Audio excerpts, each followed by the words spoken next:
Guys அஸ்ஸலாமு அலைக்கும், welcome to தஹாஸ் kitchen. இன்றைக்கி நம்ம தஹாஸ் கிச்சனில் என்ன செய்ய போகிறோன்னா பீர்க்கங்காய் தோலில் துவையல் தான் செய்ய போகிறோம். வாங்க எப்படி செய்கிறது பார்க்கலாம்.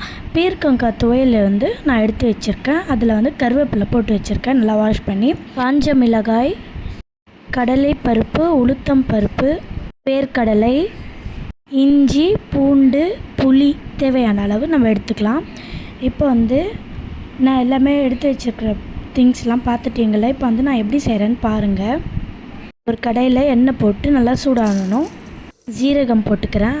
இப்போ எடுத்து வச்சுருந்தோம் இல்லையா பருப்பு, அந்த வகைகள்லாம் நம்ம போட்டுக்கலாம். போட்டு நல்லா மிக்ஸ் பண்ணிட்டு இப்போ இஞ்சி பூண்டு நான் முழுசாக போட்டிருக்கேன். காஞ்ச மிளகாய் காரத்துக்கு தேவையான அளவு. அதுக்கப்புறமா நம்ம எடுத்து வச்சுருந்ததில் இந்த தோலும் கருவேப்பிலை, புளி இதெல்லாமே சேர்த்து நம்ம நல்லா வதக்கிடலாம். வதக்கிட்டு உப்பு போட்டு நல்லா வதக்கணும்.